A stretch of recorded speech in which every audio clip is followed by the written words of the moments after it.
Então, são possibilidades enormes que a inteligência artificial pode proporcionar para o bem, mas que também está a serviço de pessoas do mal. E isso pode acontecer no momento eleitoral? Pode. E o risco é muito grande disso acontecer. Então, por isso mesmo, a legislação eleitoral tratou de se cuidar quanto a isso, punindo esse tipo de exercício de uso criminoso de inteligência artificial. Como disse, a inteligência artificial não é inteligente, mas tendo alguém que opere, ainda mais se for burro, porque ele vai usar criminosamente e vai ter toda uma punição com consequências para o seu candidato. Então, atenção, candidatos. Vigilantes com quem está ao seu lado aí, viu? Vê lá quem que você chama para estar turma. É mais ou menos isso, se não for mais. Doutor Alexandre Coelho, advogado, especialista em direito digital, muito obrigado pela sua gentileza e um bom dia. Bom dia, como vai? Tudo bem? Tudo bem, doutor? Estou correto nessa possibilidade de riscos de informação errada, informação criminosa, informação falsa, prejudicar a qualidade do voto do eleitor? Me parece que a grande intenção é essa, não é isso? Sim, sim. O TSE aí nas suas últimas deliberações, ele passou esse controle não, eu diria essa responsabilidade da fiscalização do conteúdo, principalmente com relação ao uso da inteligência artificial, né, o que a gente chama de deepfakes, onde podem ser feitas manipulações de imagem, manipulações de som, e essa responsabilidade vai ser dividida aí com as plataformas. Doutor, como que fica agora com essa nova mudança, com essa lei que chegou agora na lei eleitoral, já valendo para esse ano, para as leis nos municípios, com a inteligência artificial? Qual que é a responsabilidade do candidato? Sim, o candidato ele deve fazer o uso ético, né? Ah, a inteligência artificial, ela é uma realidade hoje em dia. Então, ela tem que ser utilizada de uma maneira ética. O que o TSE tenta combater é justamente esse uso manipulador, né? Como nós vimos aí nas eleições do nosso país vizinho, onde, para os dois lados, tá? Os dois candidatos aí utilizaram o uso da inteligência artificial, que a gente chama de deepfake, que é essa criação feita através de uma inteligência generativa, onde ela gera imagens a partir de gravações, tanto de áudio quanto de vídeo.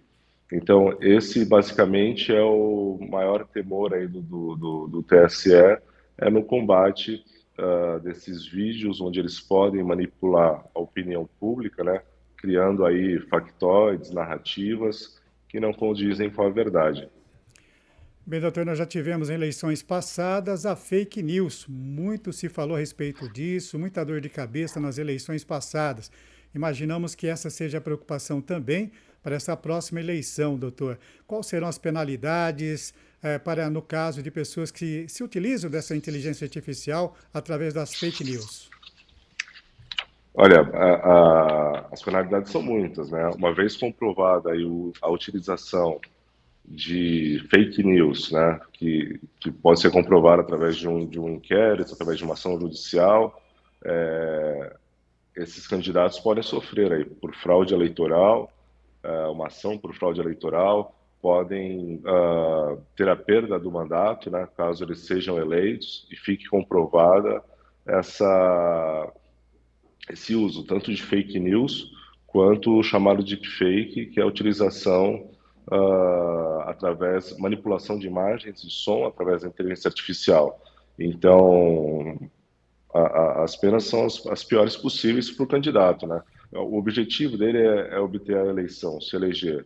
E uma vez que ficar comprovado o uso de deepfakes, o uso de fake news, ele corre um risco sério de perda de mandato e até de pena de reclusão.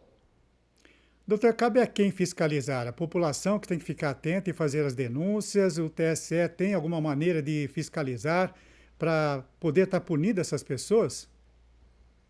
Olha, o TSL vai ter que fazer uma força-tarefa, né? O que a gente diz é um esforço conjunto, tanto da sociedade quanto das plataformas, dos próprios candidatos, né? E do Ministério Público. Lembrando sempre, né, a gente tem que ter assegurado aí o direito à liberdade, né? Liberdade de expressão, que é o direito constitucional, mas todos nós, né, nesse esforço coletivo, temos que ficar atentos ao uso de deepfakes, ao uso da inteligência artificial, de uma maneira que não seja ética, que não seja respeitosa para com a sociedade e com os próprios candidatos. Bem, nessa nova lei que foi aprovada aí pelo TSE, fala-se em 12 mudanças que foram alteradas já para essas eleições. O senhor tem conhecimento delas, doutor? Quais são elas? Sim, de um modo geral, é a proibição, como eu disse, aí, do uso da inteligência artificial sem esse viés ético, né? Ah, colocou algumas restrições com relação aos CACs, né? Que são as pessoas que têm o porte de arma, que elas não podem utilizar, andarem armadas, utilizar o seu porte às 24 horas do dia da eleição, algumas restrições com relação à candidatura de militares, enfim, transporte gratuito, com relação aos artistas. Foi aí algumas resoluções amplas, né? Mas eu acho que o grande destaque, sem dúvida, e o que acaba sendo utilizado, a gente tem visto nas últimas eleições, como você mesmo disse, com relação aos fake news, no país vizinho da Argentina já houve, acho que foi a primeira eleição de grande porte com a utilização da inteligência artificial propriamente dita, na geração de imagens, na geração de áudios. Então, um grande destaque de todas essas resoluções do TSE estão voltadas aí para o uso da inteligência artificial e o combate de deepfakes e fake news. O repórter, às vezes, tem que se passar, né, pelo cidadão, pelo sentimento popular, dele filtrar o que o povo pensa, para então transformar numa pergunta ao entrevistado. Eu vou me colocar, não faria isso nunca. Vocês me conhecem, lógico. Mas eu vou tentar imitar. Vamos imaginar que eu sou um cara que já estava mirando na inteligência artificial. Eu estou aqui estaria aqui apoiando um candidato. E pensei, poxa, com a inteligência artificial, vou aprontar horrores nessa campanha. Eu vou desconstruir as outras candidaturas e auxiliar na minha, usando a inteligência artificial criminosamente e tudo mais, não vai ter problema. Agora ele já sabe que vai dar problema. Mas ele pode estar pensando assim nesse momento, doutor. Mas até depois provar, não provar, acabou a eleição, nós já ganhamos. Doutor, qual é o tempo e qual é a providência dentro ainda do processo eleitoral que pode ser tomada com base na lei, de modo a punir a informação falsa ou então o uso criminoso da inteligência artificial durante uma campanha? Foi uma ótima pergunta. Lei do engano, né? O próprio eleitor achar que está impune a essas resoluções, tá, do TSE. Uma vez que ele simpatize com algum candidato e queira ajudar, entre aspas, né, a campanha desse candidato, criando aí deepfakes, imagens de vídeo, de áudio, desmerecendo de alguma forma o seu oponente, né, o candidato oponente de outro partido, ele corre um sério risco de ser imputado através dessas resoluções. O Ministério Público vai estar atento, as plataformas digitais vão estar atentas a isso, né? Então, qualquer conteúdo voltado para as eleições, eles já vai ter ali uma série de advertências com relação à responsabilidade desse conteúdo do próprio criador.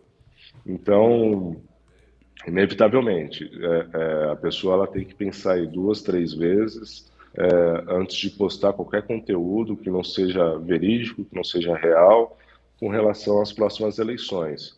E, como eu disse, o Ministério Público ele vai estar atento, né, trabalhando, fazendo esse esforço conjunto aí com as plataformas digitais na busca dessas infrações. E isso pode, mesmo que já tenha transcorrido as eleições e que esse candidato venha a tomar posse, uma vez que for aberto o inquérito e depois um processo eleitoral na Justiça Eleitoral, lá na frente ele pode, sem dúvida, perder o mandato, ser cassado e responder por algum crime na esfera penal. Quer dizer, as advertências ficam dentro do terreno imediato de providências e consequências Sim. como até a cassação da candidata. Ainda que o implicado não seja o candidato, mas alguém com algum vínculo, ou porque é do grupo político, ou até simpatizante, isso pode permitir uma consequência para o candidato como penalidade, doutor? Pode sim, tanto porque eles vão apurar se houve algum proveito, né, do candidato com relação a essa disseminação de imagens falsas, de deepfakes, geradas através da inteligência artificial. Então, o maior penalizado acaba sendo o candidato e o autor propriamente dito do vídeo também responde processualmente, legalmente, criminalmente, né? Doutor, estamos falando aqui no campo das eleições, estamos dentro do contexto aqui das eleições que se avizinham e estamos comentando possibilidades já dispostas na lei eleitoral.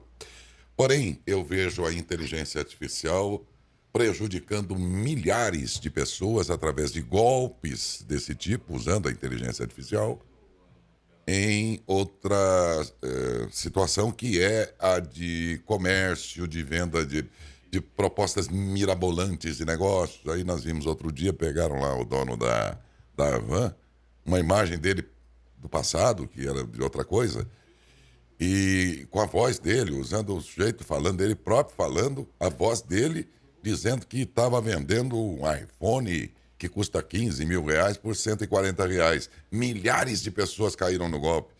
Enfim, e usam até apresentadores renomados aí como garotos propaganda, dando a notícia de que, olha, a loja tal está vendendo por 140 reais um iPhone, não sei o quê, bababá. Enfim, o sujeito que não presta muita atenção e nos detalhes ali, está caindo. Então, na relação de consumo do cidadão, há milhares de pessoas sendo prejudicadas nesse contexto. A gente não vê um Congresso Nacional sendo célere, tanto quanto o golpe está sendo imediato, em legislar em proteção do consumidor brasileiro, não é, doutor?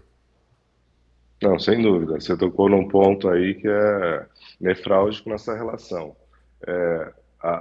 O nosso ordenamento jurídico, né, as nossas leis, elas não conseguem acompanhar o avanço tecnológico, né?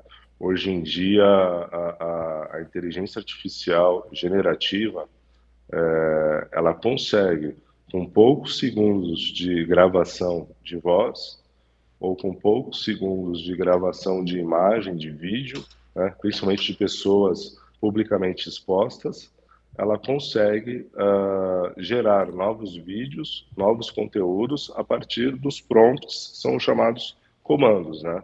Então, a gente tem visto aí, você acompanha, eu acompanho, quem atua na área, que está ligado nessa área do direito digital, a gente vê um número crescente desses golpes. Inclusive, acho que foi até objeto de uma outra entrevista minha aqui no canal. A gente tem sempre como sugestão, né, e como combate a esses golpes, né, para que as pessoas fiquem atentas, de estarem sempre desconfiando, né, de uma proposta muito ousada, um desconto muito elevado, por mais que num primeiro momento pareça ser fidedigno aquela imagem, aquele vídeo, não clique em nenhum link que você não conheça, a pessoa que enviou não esteja ali no seu contato, ou o site não seja de confiança, e você procure sempre um double check, né? Procure entrar em contato com o anunciante, entrar em contato com a pessoa e falar, olha, eu recebi um vídeo, recebi uma chamada sua, foi você mesmo, isso está acontecendo de fato, existe essa proposta comercial, existe essa venda de um produto que foi anunciado, e nunca, jamais preencher ali com seus dados pessoais, dados financeiros, se você não conhece, não fez essa Exatamente. dupla checagem aí com a fonte, né? É isso. Vou checar lá no Reclame Aqui se há antecedentes, enfim. Sim, De sim, alguma sim, maneira, exatamente. não vá para compra imediata por impulso e checa primeiro, porque, ainda mais quando Perfeito. bem disse o doutor, a oferta é uma coisa mirabolante, que nem mamãe faz para os filhos, né?